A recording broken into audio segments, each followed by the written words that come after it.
All right. Well, that's the state of things these days. If you don't know his name, the one I'm supposed to mention just in a second, you will know it soon. Tim Pawlentys, the governor of Minnesota. All signs have been pointing to the fact that this gentleman would like to run for president in 2012. He is a two-term governor, already announcing that he will not run for re-election next year, leaving his schedule pretty wide open for other things, you might say, including a national campaign. And now he is set. He got a big gig. He's set to speak at the Republican National Committee meeting over this summer. And Tucker Carlson is, of course, a Fox News contributor. And also joining me is Bernard Whitman. He's a Democratic pollster.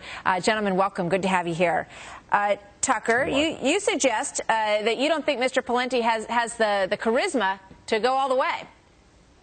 Well, he needs to change the storyline. I mean, I think he's an impressive guy from an interesting state, a state that has 2 Democratic senators that went pretty significantly for Obama. If he can show traction from Minnesota, that's a great thing. It positions him well for the 2012 race. He just needs to create a narrative about himself, right? So if you Google Tim Pawlentys, the first thing that comes up are some sort of amusing, sort of embarrassing remarks he made about his wife last year. He needs to decide what's the story, sum up Tim Pawlentys in one sentence, and he has to start telling that story this summer, in fact, in a week and a half at the RNC meeting. Yeah, I guess that's a pretty interesting exercise for most politicians. If you Google your name, is the first thing that comes up a gaffe or something that you want to be there, and then you got to say, maybe it's time to rethink things a little bit, right? Yeah. Let's take a look at some of these poll numbers, because I thought these were pretty interesting, and I want to get Bernard's thoughts on these. This just came out the other day. Now, let's not look at that right now. Let's look at the poll numbers.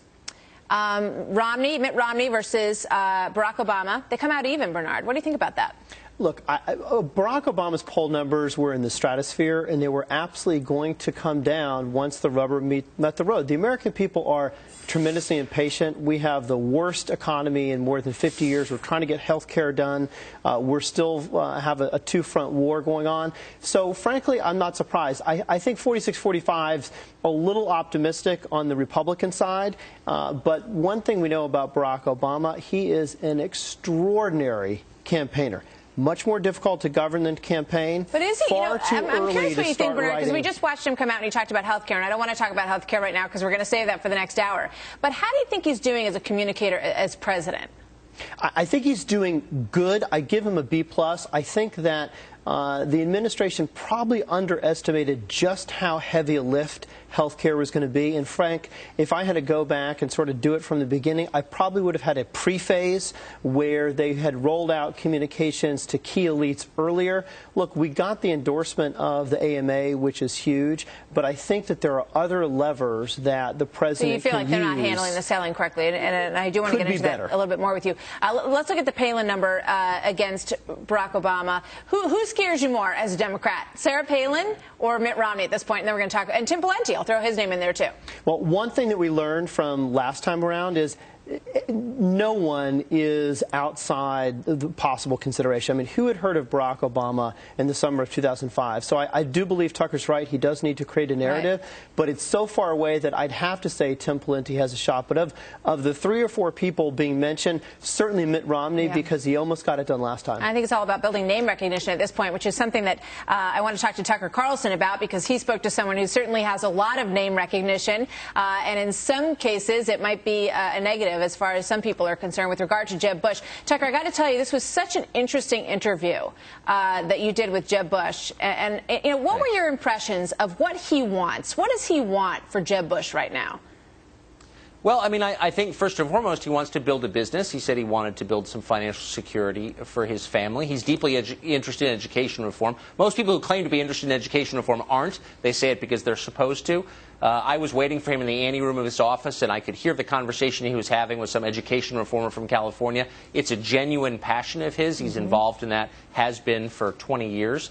I personally believe, though he denied it, that he is keeping his options open politically. How could he not? He was a popular Republican governor in one of the biggest, most important states, Florida. He ended on a high note. Not everyone loved him, but a lot of people did, certainly enough. I think if his name wasn't Bush, he would have been the nominee last time. Yeah. So you've got to think, and I know that around him in his orbit are people who are thinking, you know, why not Jeb Bush? Sure, his brother was unpopular, but he is popular. Yeah, and he's a very smart man, and it's very interesting to listen to his take on education. I urge everybody to Google the interview that you did with him and get into it, because we don't have time to get into it too much right now.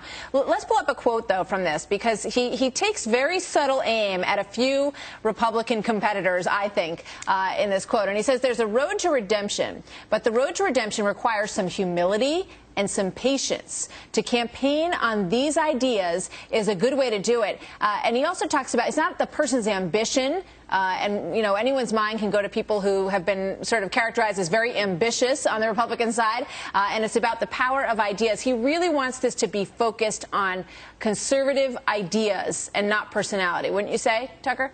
I think that's exactly right. Jeb Bush is an intellectual, and for all those who sort of wrote off the Bushes as, you know, anti-book and anti-intellect, Jeb Bush gives the lie to that perception. He's a genuinely smart guy. I think he's sincere when he says he's interested in the power of ideas and believes in it. He's an early adapter. He's a Kindle addict. He's a big reader.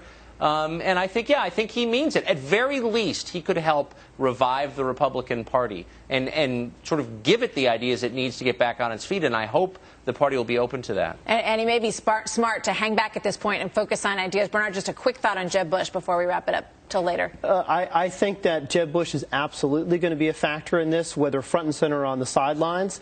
And, you know, with respect to Tim Pawlentys, I'm actually looking forward to his speech because I wasn't aware that the Republican Party actually had a vision. So I will be listening carefully to see. But if I were going to give some advice to Mitt Romney, I'd say that he ought to look for an office to run for, get elected, and then either resign or announce that he's not running for re-election, because that seems to be the strategy of most of the Republican candidates. Yeah. Some little subtle digs in there. Bernard Whitman, thank you very much. Tucker Carlson, we're going to rejoin you gentlemen in just a little while and talk a little bit more about the very hot issue of health care. So thank you very much.